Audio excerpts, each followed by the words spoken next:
16, os versículos do 13 ao 15. Contudo, quando o Espírito da Verdade vier, esse é um dos títulos do Espírito Santo. Observe que ele é. Irmãos e irmãs, o Espírito Santo não é uma coisa.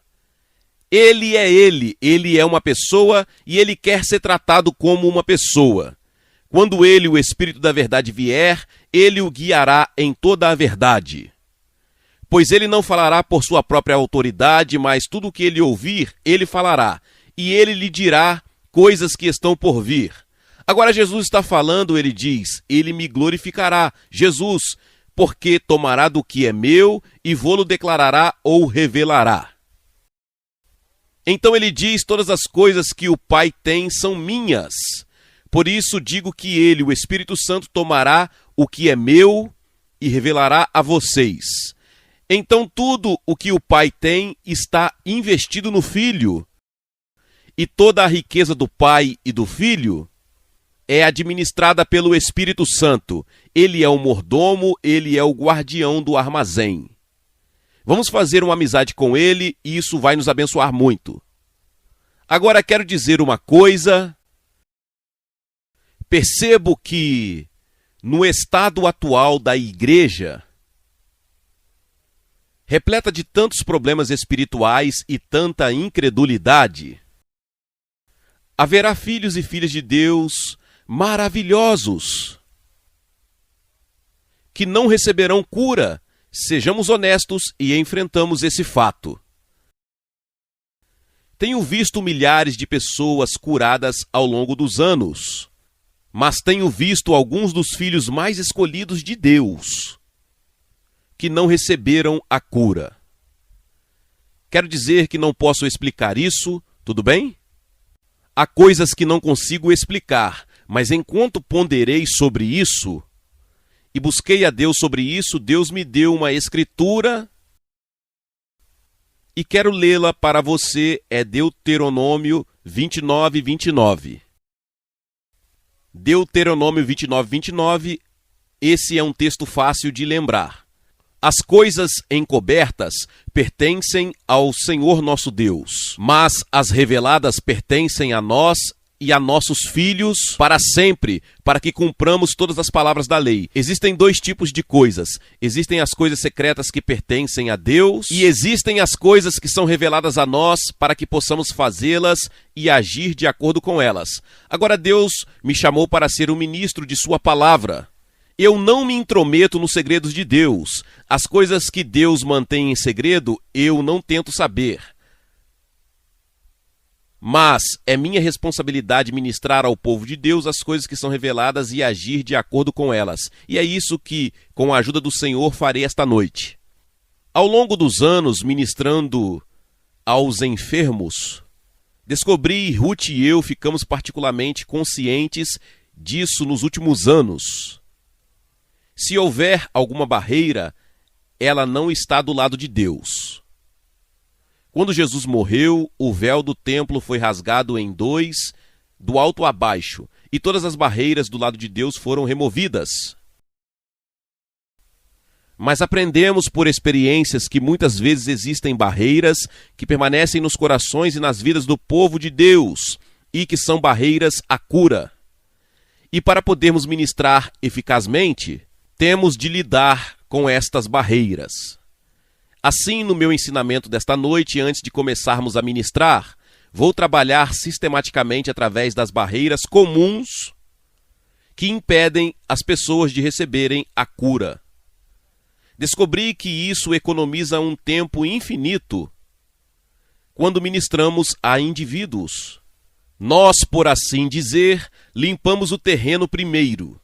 Não precisamos verificar com cada pessoa se cada pessoa atendeu às condições, porque faremos isso com todos vocês coletivamente. E na medida do possível iremos remover todas as barreiras antes de começarmos a ministrar. Vou lhe dar agora uma lista sobre isso. Acontece que tenho 7 na minha lista, mas pode haver barreiras mais comuns para receber a cura. E a primeira barreira é a ignorância. ignorância da palavra de Deus e da vontade de Deus. Lamento dizer que esta é uma barreira tremendamente comum na igreja hoje. Multidões de cristãos não conhecem as verdades e os ensinamentos claros e simples da palavra de Deus. Em Isaías capítulo 5, versículo 13, Deus diz: por isso o meu povo foi para o cativeiro, porque não tem conhecimento. Nenhum conhecimento da palavra de Deus, nenhum conhecimento do que foi realizado pela morte de Jesus na cruz. Ignorância. E então em Oséias, capítulo 4, versículo 6. O Senhor diz algo muito semelhante. Oséias capítulo 4, versículo 6. Meu povo é destruído por falta de conhecimento. Agora, não podemos educá-lo esta noite em um culto, mas creio que ontem à noite e no que recapitulei esta noite, estabeleci uma base de conhecimento da palavra de Deus e da provisão de Deus, que deve ajudar a dissipar sua ignorância. Então quero que todos nós, coletivamente, confessemos a Deus nossos pecados e ignorância. O fato de que não buscamos a Deus, não estudamos sua palavra, não dedicamos tempo para descobrir o que Deus está dizendo, e queremos pedir a Deus que nos perdoe esta noite. E queremos empenhar-nos, na medida do possível, em procurar conhecer a vontade e a palavra de Deus. Você vai se juntar a mim nisso? Tudo bem, vou convidar você a fazer uma breve oração depois de mim. Você dirá essas palavras: ó Deus, reconhecemos que de muitas maneiras ignoramos a sua palavra e a sua vontade, por nossa própria culpa. Esta noite, Deus, confessamos isso como um pecado. Nós nos arrependemos disso, pedimos que o Senhor nos perdoe e nos ajude a buscar a verdade desta noite em diante com mais diligência, em nome de Jesus. Tudo bem, a próxima barreira também é terrivelmente comum na igreja e está bastante relacionada. A barreira é incredulidade. Em muitas das nossas igrejas consideramos a incredulidade como uma espécie de fraqueza inofensiva. Bem, eu não acredito, mas afinal, Deus realmente espera que eu acredite? O Novo Testamento não chama a incredulidade de uma fraqueza inofensiva. Ele chama isso de pecado. E quando vemos que estamos prontos para nos livrarmos da incredulidade e abrimos o caminho através da crença em Deus para recebermos o que Ele tem para nós. Quero ler Hebreus capítulo 3, versículos 12 e 13. Isto é dirigido especificamente aos cristãos. Hebreus capítulo 3, os versos 12 e 13. Cuidado, irmãos, para que nenhum de vocês tenha um coração mau e incrédulo, que se afaste do Deus vivo. Mas exortai uns aos outros enquanto é chamado o dia, para que nenhum de vós se endureça pelo engano do pecado. Você percebe o que o escritor chama de incredulidade? Ele chama isso de mal e de pecado. Então quero pedir-lhe que se junte a mim, pedindo perdão a Deus pela nossa incredulidade e proclamando nossa fé. Veja, ao lidar com essas condições espirituais, o que temos que fazer é substituir o negativo pelo positivo.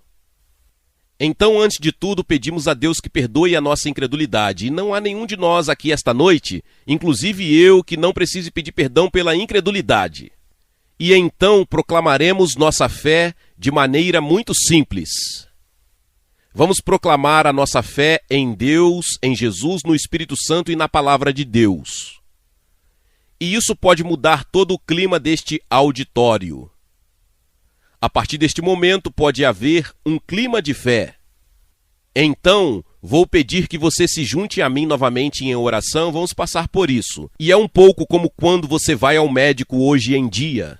Antigamente ele batia no seu peito e dizia, abra a boca e diga A, e enfiou algo na sua garganta, estendeu a mão e lhe deu muitos comprimidos. Não é assim que acontece agora quando você vai, ele tira seu sangue e várias outras coisas de vários pontos do seu corpo e manda tudo para o laboratório. E depois de um tempo, depois de passarem pelos testes, eles voltam. É aqui que está a área problemática. Bem, o que estamos tentando fazer é, assim por dizer, passar por todos os testes e eliminar os problemas. Veja o que estou fazendo. Eu lhe disse que éramos muito práticos. Eles estão apenas em uma base diferente, mas somos tão práticos quanto o médico ou o dentista. Então vamos confessar o pecado da incredulidade e vamos pedir perdão a Deus, vamos renunciar e vamos proclamar a nossa fé.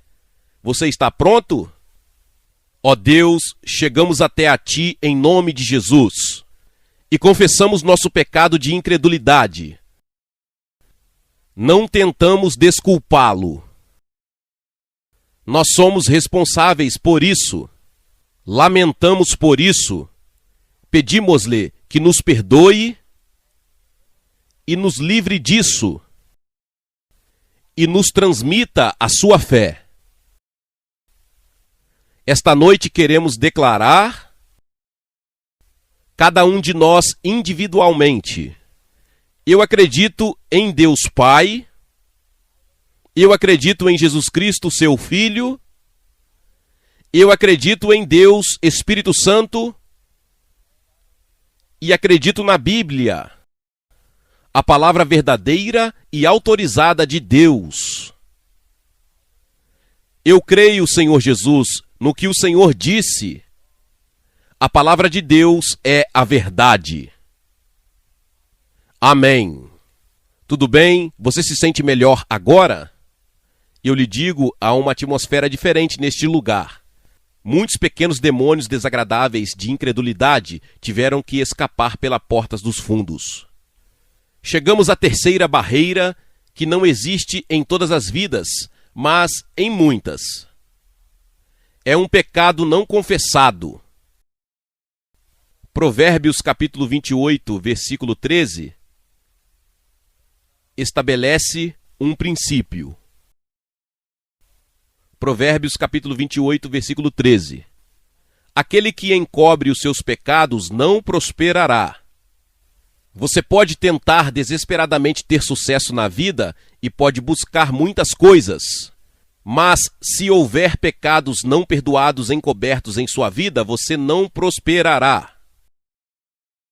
Quem encobre os seus pecados não prosperará, mas quem os confessa e abandona terá misericórdia. Não sei, mas suspeito que na vida de muitos de nós há pecados que não foram reconhecidos, não foram confessados, não se arrependeram. Nós os encobrimos, nós os escondemos.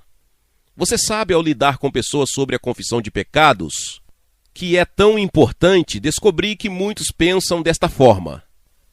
Se eu não confessar meus pecados a Deus, Ele nunca saberá sobre eles. Realmente encontrei muitas pessoas que pensam assim. Deixe-me dizer que Deus já sabe. E Deus não está pedindo que você confesse para descobrir o que você fez. Deus está pedindo que você confesse porque quando você fizer isso, Ele poderá ajudá-lo. É para o seu bem, não é para a informação dele. E deixe-me dizer-lhe também que, quando você contou a Ele o pior sobre você, você não o chocou. Ele sabia de tudo antes de você contar a Ele. E eu digo aos jovens, há coisas que vocês talvez nunca consigam contar aos seus pais, porque ficariam muito envergonhados e decepcionados. Mas você pode dizer a Deus, e Deus nunca fica envergonhado. Não é maravilhoso? Então vou dar a você e a cada um de nós aqui esta noite uma oportunidade, na presença do Espírito Santo, para ver se há algum pecado não confessado em nossos corações e vidas. E então, muito simplesmente, muito silenciosamente, não em voz alta, Confesse qualquer pecado que o Espírito Santo lhe mostrar. A Bíblia diz que se confessarmos os nossos pecados, Ele é fiel e justo para nos perdoar os pecados e nos purificar de toda a injustiça. Então, se você confessar, Deus se comprometeu em sua fidelidade e sua justiça a perdoá-lo e purificá-lo. E não importa o que possa estar em sua consciência ou em seu coração esta noite. Se você, com fé na fidelidade de Deus, confessar esses pecados ou aquele pecado, você pode sair daqui mais tarde esta noite, como se nunca tivesse cometido um pecado em sua vida. Porque quando Deus perdoa nossos pecados, Ele os apaga. Ele nunca mais os usará contra nós. Isso não vamos fazer publicamente. Vamos demorar apenas alguns momentos. Convido cada um de vocês a se fechar por um momento com Deus e deixar que Deus lhe mostre se há algo que eu fiz ou disse, talvez alguns anos atrás. O Espírito Santo traz isso à sua lembrança.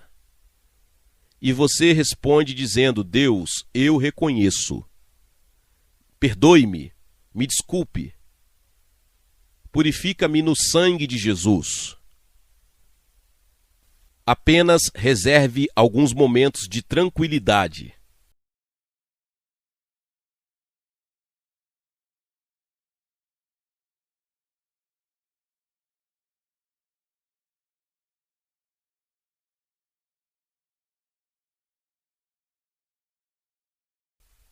Agora não quero que ninguém levante a cabeça ou abra os olhos. Se você quiser apenas proclamar triunfantemente que confessou algo e sabe que Deus o perdoou, se você se sente tão bem com isso, você levantaria a mão por um momento em testemunho? Deus te abençoe, isso mesmo. Agora lembre-se, você não está apenas perdoado, você está purificado. Não há nada entre você e Deus a partir deste momento a esse respeito. Vamos apenas dizer em alta voz a Deus: obrigado, Senhor, obrigado por me perdoar, Senhor. Você pode dizer isso: obrigado por me perdoar, Deus, eu recebo o seu perdão. E mais uma coisa que você pode precisar fazer, você pode precisar perdoar a si mesmo. Às vezes isso é o mais difícil. Diga isto: Deus, porque o Senhor me perdoou, eu me perdoo. Amém. Agora prosseguiremos com a próxima barreira, que está intimamente relacionada com a anterior. É uma atitude de falta de perdão para com outras pessoas. Isso é terrivelmente comum no corpo de Cristo. Quero mostrar a você o que Jesus disse em Marcos capítulo 11, versículo 25. Marcos capítulo 11, versículo 25. E sempre que estiveres orando, se tiveres alguma coisa contra alguém, perdoe-lhe, para que também o teu Pai que está nos céus perdoe as tuas ofensas. Tudo bem? É quando estamos em atitude de oração. Jesus disse que antes de começar a orar, verifique: há alguém contra quem você tem algo contra? Por que ele diz isso? Porque se você orar com ressentimento e falta de perdão em seu coração, essas coisas serão uma barreira para a resposta à sua oração. Então Jesus diz que se você quiser um canal de comunicação claro com Deus e abertura para receber o que você ora, antes de orar, se houver algo em seu coração contra alguém, isso não deixa nada nem ninguém de fora. Perdoe e depois ore. Quero te dizer que perdoar não é uma emoção, é uma decisão. É uma decisão da vontade. Expliquei às pessoas que, às vezes, é como receber notas promissórias de outra pessoa. Perdoar é rasgar as notas promissórias. E é isso que é. Certa vez eu estava ensinando em algum lugar e falando especialmente para esposas que haviam sido maltratadas ou abandonadas pelos maridos. E salientei que, embora pudessem ter sido tratadas de maneira muito errada, elas precisavam ter uma atitude de perdão para com o marido. E eu disse a algumas dessas esposas imaginárias: você pode ter em mãos um punhado de notas promissórias do seu marido para você. Devo o amor a você, devo o seu apoio, devo-lhe cuidado, devo-lhe provisão em muitas áreas que ele não providenciou. Essas notas promissórias são legais, são absolutamente legais. Você pode segurá-las, mas antes de decidir fazer isso, lembre-se de que Deus no céu tem em suas mãos muitas notas promissórias de você para Ele. E Deus diz com tantas palavras: vamos fazer um acordo? Você rasga suas notas promissórias e eu rasgo as minhas. Mas se você segurar as suas, eu segurarei as minhas. Bem, em uma das parábolas, a proporção que Jesus deu é que alguém lhe deve $17, você deve 6 milhões a Deus. Então você sabe, perdoar as pessoas não é ser super espiritual, é um interesse próprio esclarecido. Quero dizer, qualquer um que não desista de $17 para ser perdoado de 6 milhões simplesmente não tem nenhum senso de negócio, só isso. Então eu disse, se você quer que Deus arranque suas notas promissórias de você, você rasga suas notas promissórias, sejam elas de seu marido, de seus pais ou de quem quer que seja. Acabei de terminar a pregação e não sabia o que fazer a seguir. E no corredor do meio veio uma jovem muito bem vestida, eu diria com cerca de 30 anos, muito sofisticada e controlada, inteligente. Ela marchou até mim, olhou-me de frente e estava radiante. Ela disse: Senhor Prince, só quero lhe dizer que enquanto você estava pregando, me livrei de cerca de $30 mil em notas promissórias. Ela se virou e saiu. Ela entendeu, não precisava de aconselhamento e oração, ela fez a coisa certa.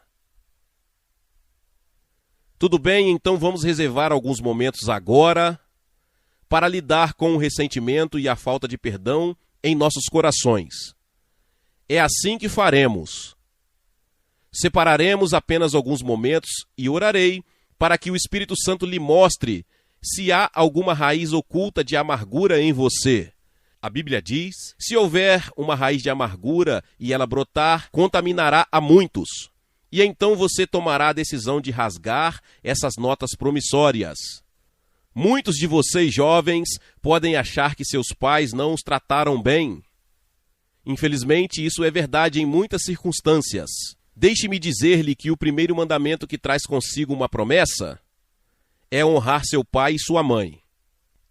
Então, novamente, é uma questão de interesse próprio esclarecido. Você não precisa concordar com tudo o que eles fazem, mas precisa ter uma atitude de respeito para com eles.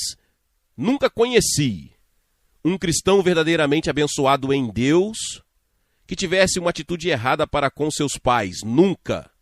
É um requisito essencial para a bênção de Deus. Não estou falando apenas de uma atitude errada para com os pais ou cônjuges, mas essas são algumas das mais comuns. Vou orar agora e pedir ao Espírito Santo que nos mostre se existem áreas de falta de perdão em nossos corações e em nossas vidas. Então vou conduzi-lo depois de alguns momentos em uma oração de perdão. Espírito Santo, te pedimos agora, em nome de Jesus, que fale ao coração de cada um aqui. Mostre-nos se existem áreas de amargura, ressentimento e falta de perdão. E nos faça dispostos a perdoar.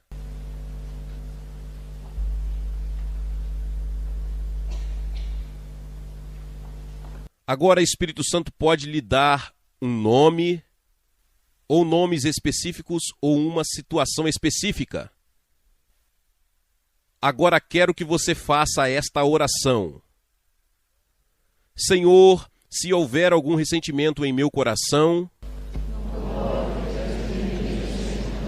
qualquer falta de perdão, qualquer amargura, eu renuncio agora. Eu te entrego agora. Se alguém alguma vez me prejudicou ou me ofendeu, eu o perdoo agora, como gostaria que Deus me perdoasse. Senhor, eu os perdoo. Em seu nome, Senhor Jesus. E acredito que o Senhor me perdoa. Obrigado, Senhor. Em nome de Jesus. Tudo bem? Vamos continuar. A próxima barreira, que é terrivelmente comum hoje em dia, é o envolvimento com o ocultismo. Estar de alguma forma ou ter estado envolvido no ocultismo. Em coisas como leituras da sorte ou tabuleiros de Ouija, ou horóscopos, ou qualquer uma das inúmeras maneiras diferentes pelas quais a superstição e os cultos satânicos invadiram nossa cultura contemporânea. Essas são, invariavelmente, uma barreira à cura. Ruth e eu já passamos por isso inúmeras vezes. As pessoas vêm em busca de cura, mas ainda há alguma sombra escura do ocultismo sobre suas vidas, e isso se interpõe entre elas e a cura que procuram. Existem muitas formas de ocultismo, muita música contemporânea. Hard rock e assim por diante é realmente satânica. Tem poder demoníaco nelas. E se nos expormos a isso, poderemos precisar de libertação. Drogas. Não posso perder tempo esta noite para fazer uma lista. Vou confiar no Espírito Santo para lhe mostrar, mas deixe-me contar uma história. Ruth e eu estávamos em um determinado lugar, chegamos ao ponto de ministrar aos enfermos e uma jovem de cerca de 18 anos veio orar. E quando olhamos nos olhos dela, vimos aquele olhar vidrado que quase sempre é resultado de envolvimento com o ocultismo. E então queríamos ajudá-la antes de orarmos por ela. E eu disse a ela: você esteve envolvida com ocultismo? Ela disse não, eu senti que ela estava sendo honesta. Mas eu queria sondar, eu disse: você foi a uma cartomante ou já brincou com um tabuleiro de Ouija? Não, nada disso. Você já leu seu horóscopo? Não. E ainda havia essa barreira. E então Deus deu a Ruth uma palavra de conhecimento. Ela disse rock. E a menina caiu descosta sem que ela orasse por ela. Essa foi a barreira, você vê? Depois disso, ela poderia ser curada. Então vamos agora fazer a próxima etapa, vamos renunciar a todo contato com o ocultismo. Antes de fazermos isso, deixe-me ler para você Êxodo capítulo 23. Êxodo capítulo 23.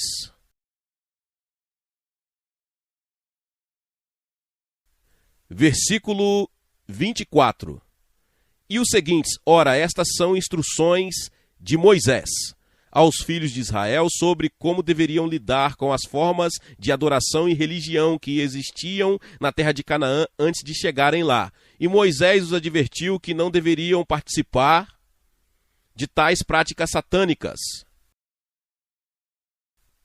Então ele diz no versículo 24: não te curvarás aos seus deuses, nem os servirás, nem farás conformes às suas obras, mas você os derrubará totalmente e destruirá completamente seus pilares sagrados.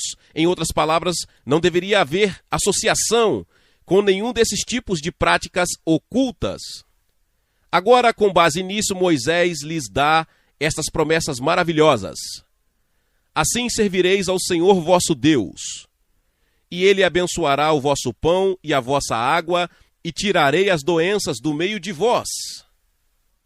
Ninguém sofrerá aborto espontâneo ou será estéril em sua terra. Cumprirei o número dos seus dias. Que promessas maravilhosas! Sem esterilidade, sem abortos espontâneos, sem problemas femininos, sem doenças, com garantia de vida plena. Quem não gostaria disso? Mas, irmãos e irmãs, não separem isso do contexto. É apenas para aqueles que rompem totalmente com o ocultismo em todas as suas formas. Deixe-me dar um exemplo muito simples. Anos atrás eu estava em uma típica reunião de oração, em uma casa carismática. Encontrei-me ao lado de um jovem que, na verdade, era de origem católica. E eu estava conversando com ele e eu disse: "Você é batizado no Espírito Santo?" Ele disse: "Sim, mas..." Agora, quando alguém diz sim, mas para essa pergunta, você sabe o que é isso, não é? Mas eu não falo em línguas. Então eu disse: outro elefante sem tromba.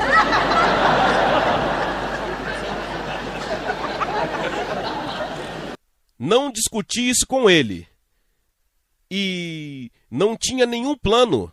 Eu apenas disse: "Você já foi a uma cartomante?"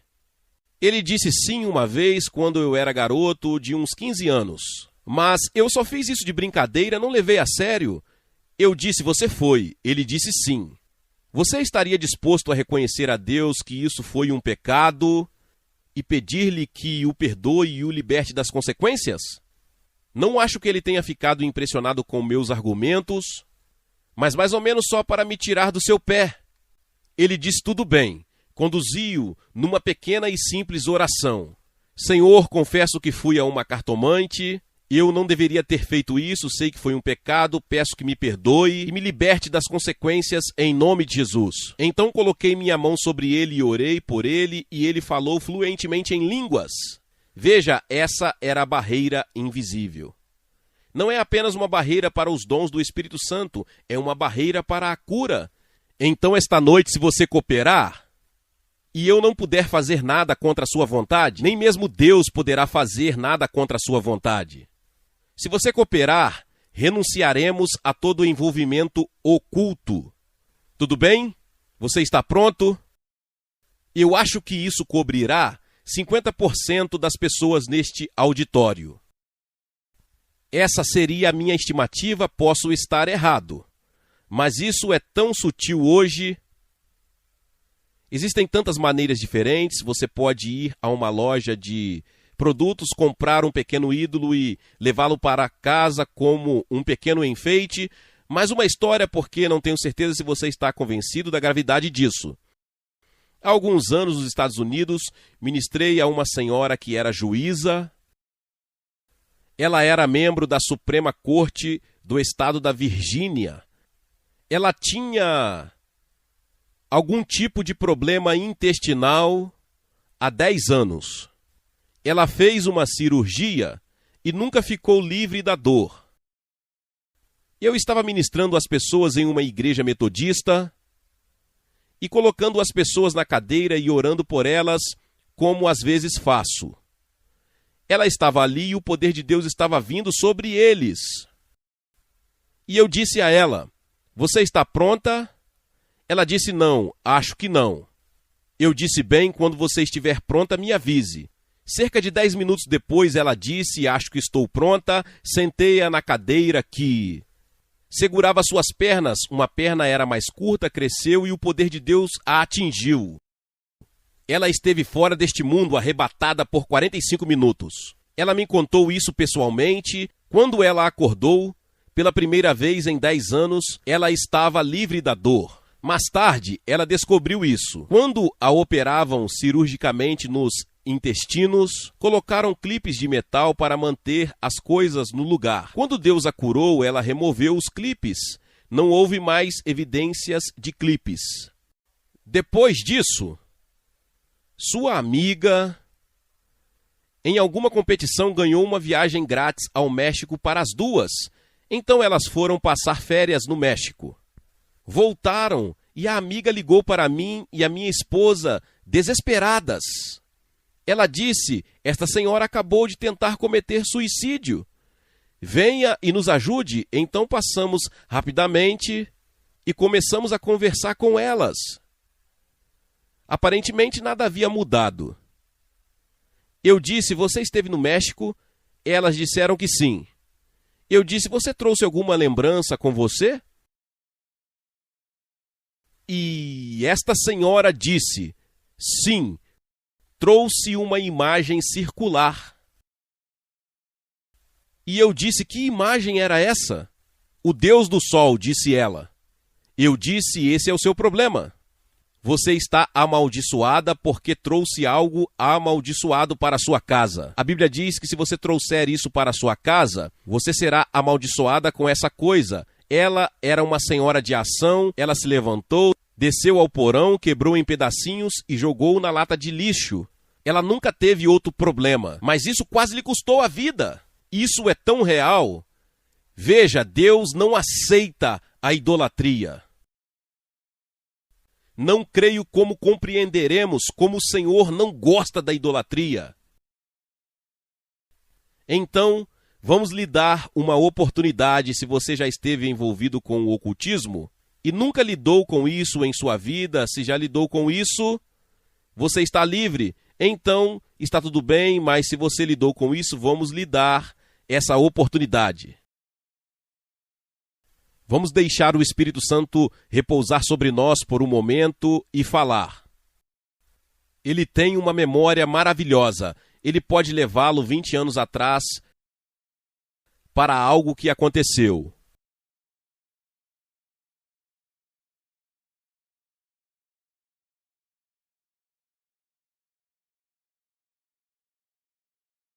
Tudo bem, agora vou ajudar você, vou guiá-lo em uma oração.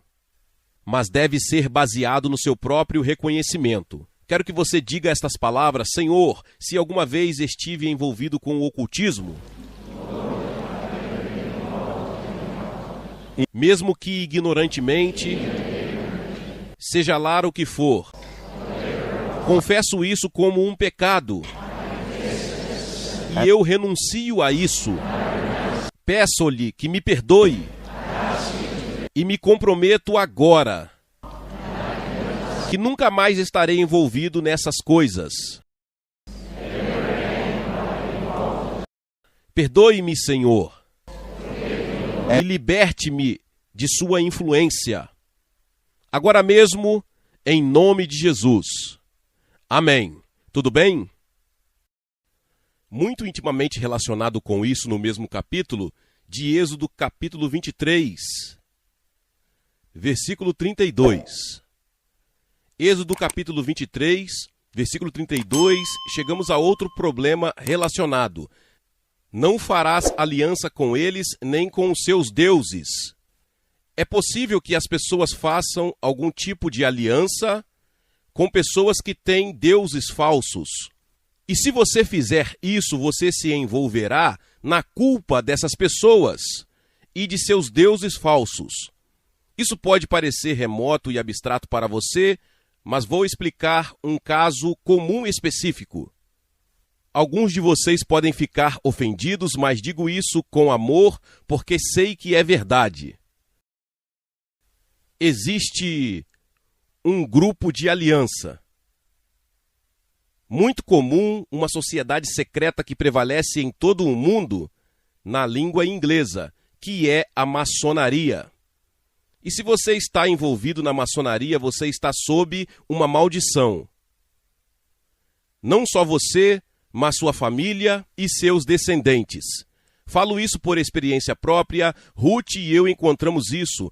Nós lidamos com isso, chegamos à raiz disso. A maçonaria é um sistema religioso falso. O que quer que você diga não é segredo. Isso é blasfêmia. As principais cerimônias da maçonaria são conhecidas e foram publicadas por pessoas que não são maçons. Para dar apenas um exemplo, o grau do arco real reconhece um Deus. cujo nome é Jabulon, Jabulon. Já é a abreviação de Jeová, Bu é a abreviação de Baal e On é a abreviação de Osíris. E qualquer sistema de adoração que combine o Deus verdadeiro com Baal e Osíris é abominação aos olhos do Senhor. Não importa quem o pratique, mesmo que seja um bispo anglicano, ou o arcebispo de Canterbury, que anteriormente era maçom, não o atual.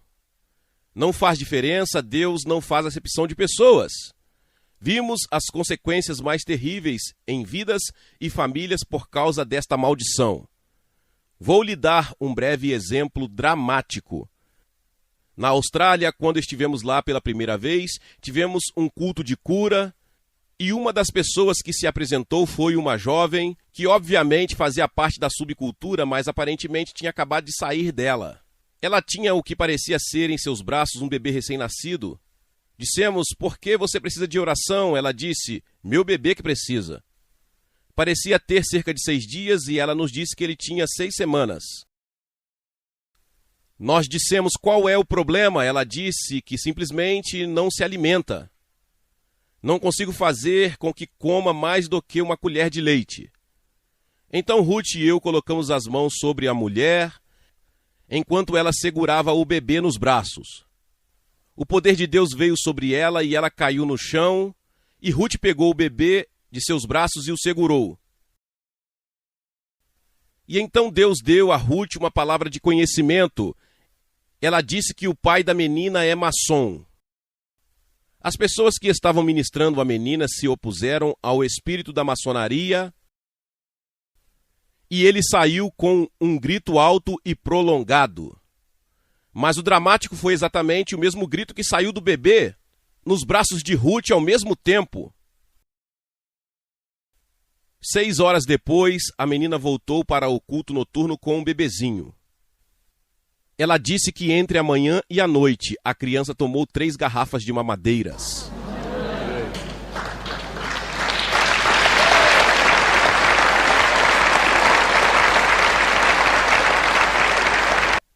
Graças a Deus por isso, mas aquela criança nunca teria sido curada se a maldição da maçonaria não tivesse sido quebrada primeiro. Agora, se houver alguém aqui esta noite que esteja envolvido na maçonaria, seja diretamente ou através de seu marido ou pai ou algum outro parente, quero conduzi-lo em uma oração de renúncia.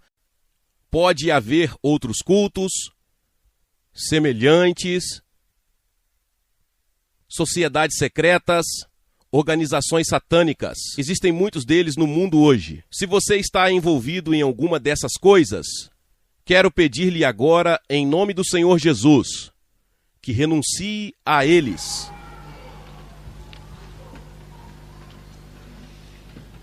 Poderíamos, por favor, ficar quietos e nos acalmar? Não vou envergonhar ninguém individualmente. Só vou fazer uma oração. Se você precisa dizer isso, diga a Deus em seu coração, tudo bem? Você diz estas palavras: Senhor Jesus Cristo, quero servir-te e amar-te. Se existe na minha vida ou na minha família a maldição da maçonaria ou de qualquer outro culto, peço-lhe que me liberte e me perdoe e quebre o seu poder sobre mim. Agora mesmo, em nome de Jesus, amém. Deus o abençoe. Deus o abençoe. Estamos chegando perto do fim. Você pode achar isso um tanto demorado, mas se fizermos isso para todos coletivamente, não teremos que fazer isso para cada um individualmente, o que leva 10 vezes mais tempo. A última barreira sobre a qual quero falar são os efeitos de uma maldição. Nós lidamos um pouco com isso ontem à noite. Eu só quero ler a lista de indicações comuns de uma maldição na vida ou na família de uma pessoa. Se várias dessas coisas se aplicam a você ou a sua família, provavelmente há uma maldição sobre você. Agora a boa notícia é que Jesus foi amaldiçoado para que pudéssemos ser redimidos da maldição e receber a bênção. Mas, na maioria das vezes, precisamos renunciar à causa da maldição e reivindicar a libertação. Muito rápida e brevemente, aqui estão as indicações comuns de uma libertação. Número 1, colapso mental e emocional. Se houver um histórico disso em sua família. Número 2, doenças repetidas e crônicas, especialmente hereditárias. Porque a marca de uma maldição é que ela passa de geração em geração. Número 3, abortos repetidos ou problemas femininos. No que diz respeito a Ruth e eu, quando temos esse tipo de necessidade pela qual orar, simplesmente tratamos isso automaticamente como uma maldição. E vimos muitas mulheres estéreis capazes de conceber e ter filhos. E vimos muitas mulheres com problemas femininos serem libertas. Tumores e outras coisas nos órgãos femininos desaparecerem quando a maldição é quebrada. O próximo é o colapso do casamento e da alienação familiar.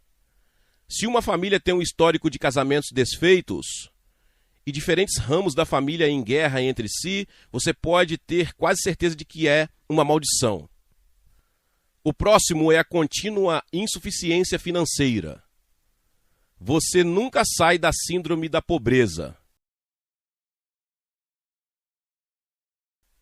O próximo é propenso a acidentes. Você é uma daquelas pessoas que os acidentes apenas a procuram. Você sai do meio-fio e quebra o tornozelo? Você fecha a porta do carro com os dedos? Você sabe o que observei com essas pessoas? É justamente quando estão chegando perto do ponto de libertação que tropeçam. É simplesmente incrível. Já realizei cultos de libertação no passado e as pessoas queriam dirigir até 160 quilômetros, mas o carro quebrou no caminho e elas nunca chegaram lá. Por quê? Foi uma maldição. E, finalmente, um histórico de suicídios ou mortes não naturais. Agora, não vamos demorar muito com isso, mas todos vamos dizer mais uma vez: obrigado, Senhor Jesus. Deixe-me fazer isso primeiro. O Senhor foi feito uma maldição para que eu pudesse ser redimido da maldição.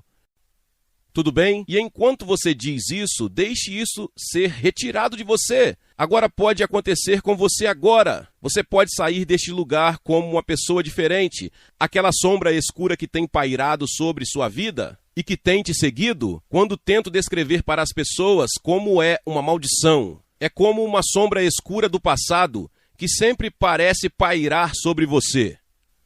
É como uma mão que se estende do passado e toda vez que você está prestes a fazer isso e ter sucesso, você tropeça. Se eu escolhesse uma palavra-chave, a palavra seria frustração. Já lidei com muitas pessoas que tinham todas as qualificações para o sucesso e repetidas vezes estavam à beira do sucesso e algo deu errado. É uma maldição, tudo bem? Agora, o Espírito Santo é grande o suficiente para lidar com cada situação desse tipo aqui esta noite. Você pode receber atenção individual, não do irmão Prince, mas do Espírito Santo. Reserve um momento para refletir sobre sua vida. Olhe para trás, considere se sua vida tem as marcas que descrevi. Tudo bem, agora vamos dizer, você diz depois de mim: obrigado, Senhor Jesus, porque na cruz o Senhor foi feito uma maldição para que eu pudesse ser redimido da maldição e entrar na bênção. E por causa do que o Senhor fez, esta noite, Senhor Jesus, em seu precioso nome, eu me liberto de toda maldição sobre mim e na minha família, e reivindico a bênção que o Senhor preparou para mim com seu sangue.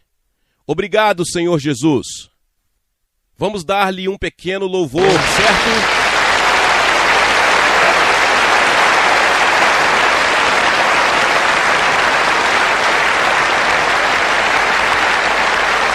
Aleluia. Glória a Deus. Glória a Deus. Tudo bem? Agora essa é a última das barreiras. Há outra coisa que você precisa estar ciente. Quando oramos pelos enfermos, às vezes as doenças são causadas ou associadas à presença de espíritos malignos. E o ministério de cura frequentemente inclui o ministério de expulsar os espíritos malignos. Não é feito em algumas igrejas, mas alguém que faz e fez Jesus, isso mesmo. Vejamos apenas um exemplo, digo isso para que você venha mentalmente preparado. Lucas capítulo 4. Lucas capítulo 4.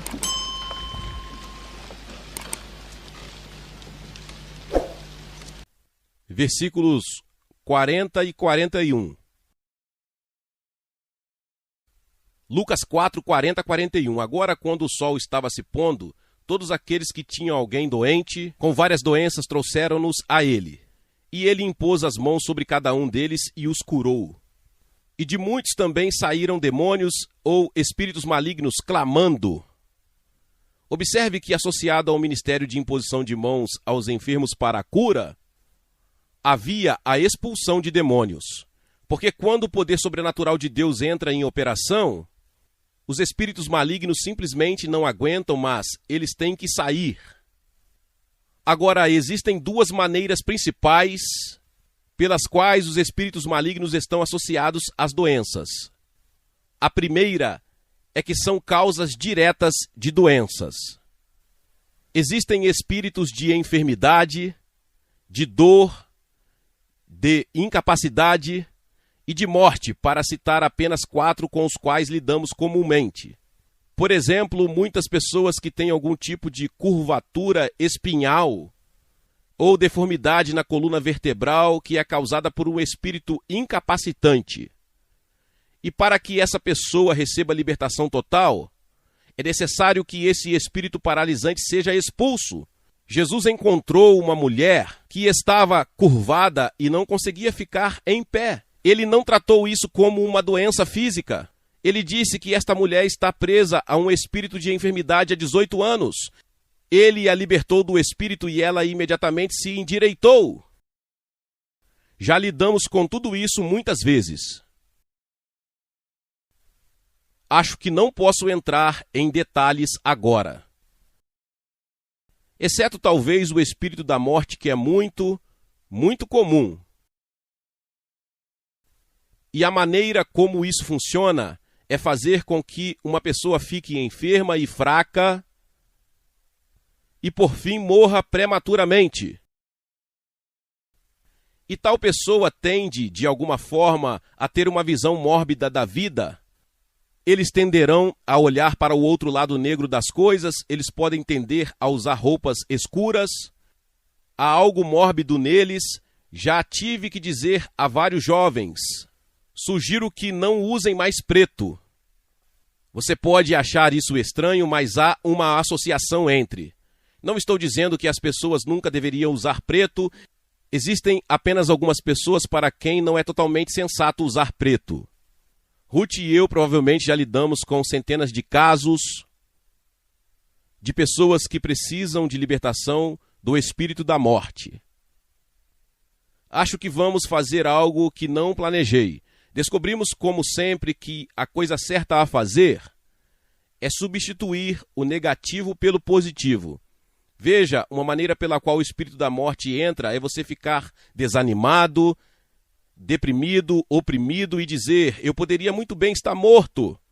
Eu gostaria de estar morto. Qual é a vantagem de viver? Quando você diz isso, é um convite para o espírito da morte entrar e assumir o controle. E não precisa de muitos convites. Uma das coisas mais perigosas que uma pessoa poderia dizer é: eu gostaria de estar morto. Bem, vamos ressignificar isso. Vamos lhe dar a oportunidade de revogar as coisas negativas que você tem dito sobre si mesmo. O Salmo 118, versículo 17, o salmista diz: não morrerei, mas viverei, e contarei as obras do Senhor. Essa é uma decisão positiva. Tudo bem? Você diz isso depois de mim pela primeira vez e diremos juntos, até tornarmos este lugar cheio de fé positiva. Agora não tente dizer isso comigo para começar, mas depois de mim: não morrerei,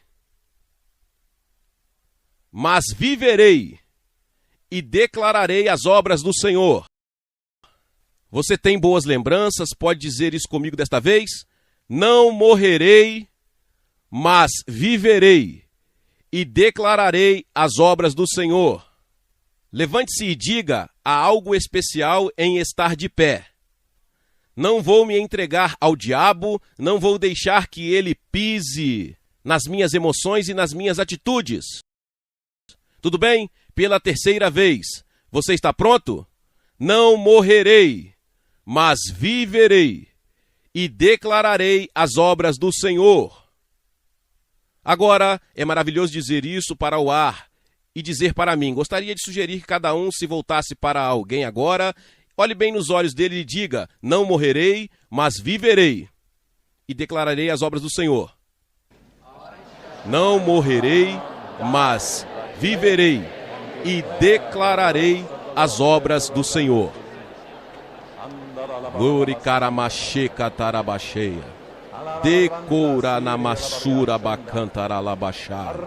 Decará. Vamos fazer uma proclamação de louvor com base nisso. Louvado seja, Senhor Jesus. Obrigado. Obrigado, Senhor Jesus. Glória ao seu nome. Glória. Glórias ao nome de Jesus. Vitória, vitória, vitória pelo sangue do Cordeiro e pelo nome de Jesus. Amém, amém e amém. Obrigado, Senhor. Obrigado, Senhor. Obrigado, Senhor. Obrigado, Senhor Jesus. Aleluia. Glória a Deus, tu és bom o tempo todo. Agora sinta-se à vontade para se sentar, se puder. Iremos ao verdadeiro ministério aos enfermos. Existem muitas maneiras bíblicas diferentes de ministrar aos enfermos, mas vamos seguir Marcos capítulo 16, versículo 17. Estes sinais seguirão aos que crerem. Em meu nome, disse Jesus, imporão as mãos sobre os enfermos. E o que acontece? Eles serão curados. O que eles farão? Serão curados. Não diz que todos eles serão curados instantaneamente. Às vezes a cura é instantânea, às vezes é progressiva. Mas isso acontece. Quando conheci Ruth em 1977 e ela estava praticamente inválida nas costas, eu coloquei as mãos sobre ela e orei por ela e disse: agora mantenha o plugue conectado. Fique com o seu plugue conectado na tomada de Deus. A maneira de manter o plugue ligado é continuar agradecendo até que a cura seja concluída. Isso foi em junho, ela manteve o plugue ligado até novembro e em novembro sua cura foi concluída instantaneamente. Ela tinha um disco rompido na coluna e uma coluna curvada. Desde a infância, ela não tem disco rompido e tem a coluna reta.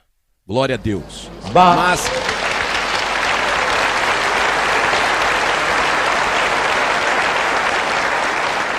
Mas ela não conseguiu um milagre instantâneo, ela conseguiu um trabalho progressivo. Jesus diz que eles serão curados, mas não diz quanto tempo isso levará. Às vezes é instantâneo, louvado seja Deus, mas nem sempre. Alguns de vocês receberão uma cura que começa, se começar, mantenha seu plugue conectado com Deus. Se você disser ao sair daqui: eu não fui curado, você sabe o que você fez? Retirou o plugue. E nada mais acontecerá depois disso se você disser: eles impuseram as mãos sobre mim, Deus me tocou, continuarei agradecendo a Ele até que esteja completamente curado. Agora, a maneira como vamos fazer isso é bastante difícil, ou deixe-me verificar uma coisa primeiro. De todas as pessoas deste auditório, quantas gostaria de receber oração? Bem, vocês veem isso, irmãos? Temos uma noite movimentada pela frente. Eu disse que seria assim. Tudo bem, faremos o nosso melhor, mais do que o nosso melhor não podemos fazer. Ruth e eu estamos aqui para ministrar a você e temos outras 7 equipes, casais ou trios. Todos eles chamados para um ministério, com ministérios comprovados e ungidos por Deus. E eles e nós juntos vamos ministrar aos enfermos pela imposição de mãos. Vamos impor as mãos sobre você em nome de Jesus. Agora, esta não será uma sessão de aconselhamento. Portanto, não venha com sua história de vida ou mesmo histórico médico. Tudo o que queremos saber é artrite, coração fraco, infecção na bexiga, não pode ter filhos, cólicas menstruais. Seja o que for, tente dizer numa frase curta. Afinal, não vamos curar você, Deus é que vai curar. E Deus conhece o seu problema antes mesmo de você declará-lo.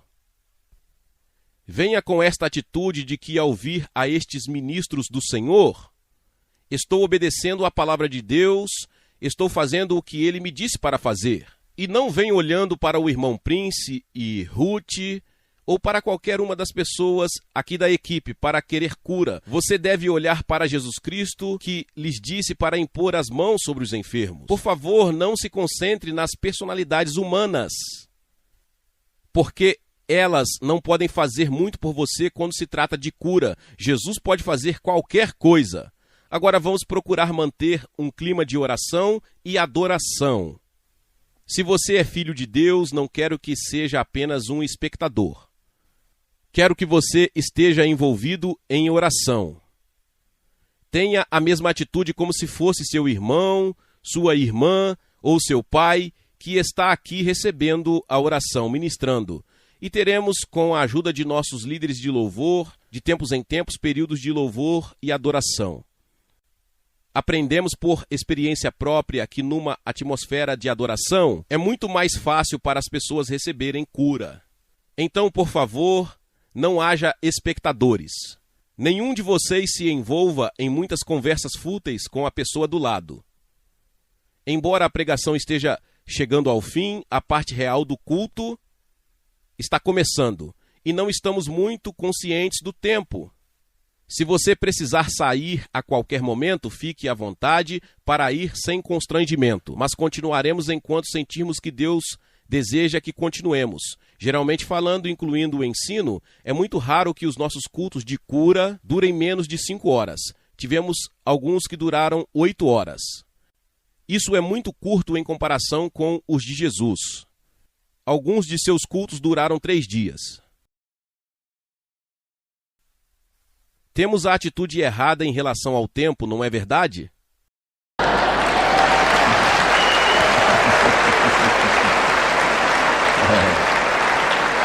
Deus pode te dar 10 minutos. O que você pode fazer por mim a partir daí? Tudo bem? Isso é entre você e Deus. Tudo bem, poderíamos começar a alinhar a plataforma, mover as cadeiras para trás? E antes de realmente começarmos a ministrar, aqueles de nós que estamos nessas equipes, vamos nos unir no centro da plataforma, dar as mãos uns aos outros e invocar a unção de Deus sobre nós. E com esse ato reconheceremos que não podemos fazer nada por nós mesmos. É somente pela graça e pelo poder de Deus. Podemos remover o púlpito? É um púlpito maravilhoso, estou grato por isso. Agora, o meu som ainda está saindo? Está sim, maravilhoso.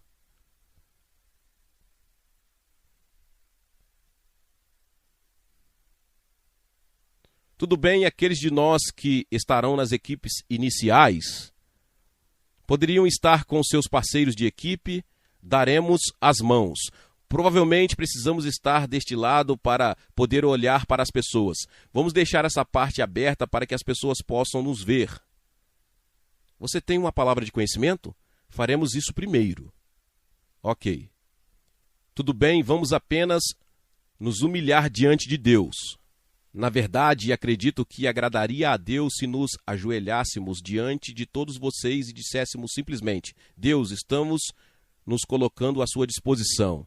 Deixe que cada um de nós apenas ore e se lance diante da misericórdia de Deus.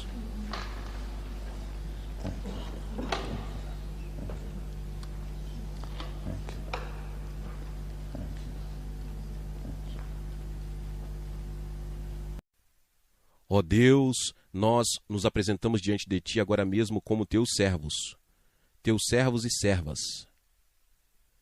Senhor, reconhecemos que não há nada em nós mesmos, não é por força, não é por poder, é pelo Seu Espírito Santo.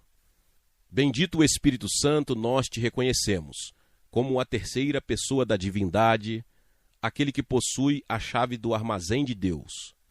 Nós apenas nos submetemos e nos rendemos ao Espírito de Deus. Invocamos o Espírito de Deus em todo este auditório e sobre toda esta congregação. Espírito Santo, venha sobre nós, venha entre nós. Revele e glorifique o Senhor Jesus Cristo. Toque o povo de Deus. Manifeste esta noite a misericórdia de Deus, a vitória que foi conquistada pela morte e ressurreição de nosso Senhor Jesus Cristo. Deixe que essa vitória sobre o pecado e sobre a doença e sobre os poderes demoníacos seja manifestada através de nós aqui esta noite. Oramos em nome de Jesus. Amém. Amém. Amém. Amém. Glória a Deus. Obrigado, Senhor Jesus. Agora, se vocês se alinharem de uma ponta a outra em suas equipes, como ministros preparados, agora precisamos da ajuda de nossos porteiros, os diáconos. Os porteiros ou diáconos têm uma tarefa muito responsável aqui. Não vamos encaminhá-los por categorias. Diremos que aqueles de vocês que desejam orar se apresentarão. Não se mova ainda e escute, quero que você seja muito cooperativo com os ministros e comigo. Uma coisa aprendemos com a experiência. Se as pessoas se tornam desordenadas e desrespeitosas para com o Espírito Santo, ele se move para outro lugar. Se o Espírito Santo se mover, podemos muito bem encerrar esta reunião, porque sem ele nada vai acontecer.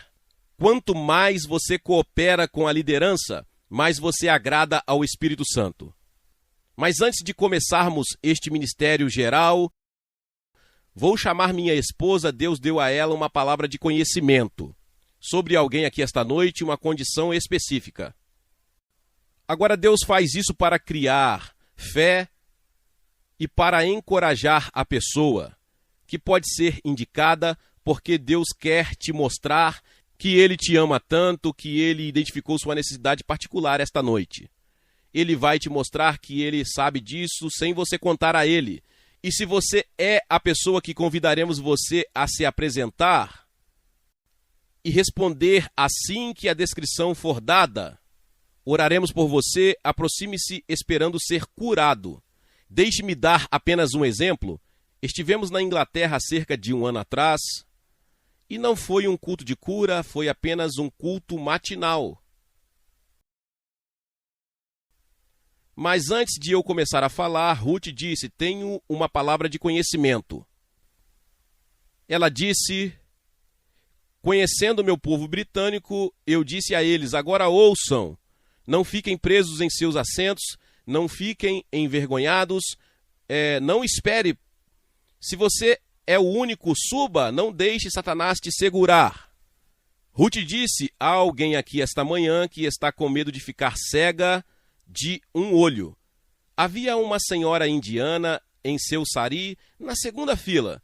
E antes de que Ruth terminasse a frase, ela já estava na plataforma. Ela disse: sou eu. Essa é a única razão pela qual vim, porque tenho medo de ficar cega. Eu disse: você é cristã? Ela disse: sou uma hindu pura. Mas essa foi a única maneira pela qual Deus poderia ter conseguido aquela mulher. Tudo bem, agora você pode falar sobre isso? Provavelmente precisaremos de outro microfone disponível em algum lugar. A pessoa que Deus me mostrou tem um ouvido direito bloqueado. Agora, não sei se essa pessoa é surda. É um homem que já passou da juventude, vem aqui em cima. Essa é uma descrição tática. Bem, eu sabia que o homem era de meia idade. Tudo bem, venha direto, ajudem ele. Ele precisa de ajuda, apenas ajude-o. Agora preciso de um de vocês como amparador caso algo aconteça. Você conhece o Senhor Jesus? Sim, eu conheço. Você o conhece. Você está servindo a Ele e vivendo para Ele? Sim, estou. Há quanto tempo você tem esse bloqueio no ouvido? Por muitos anos. Você está acreditando agora que Deus vai tocar em você? Acredito que o Senhor vai me curar. Obrigado, Pai. Agora, Senhor, em nome de Jesus, nós o libertamos. Em nome de Jesus. Obrigado, Jesus. Obrigado, Jesus. Obrigado, Pai.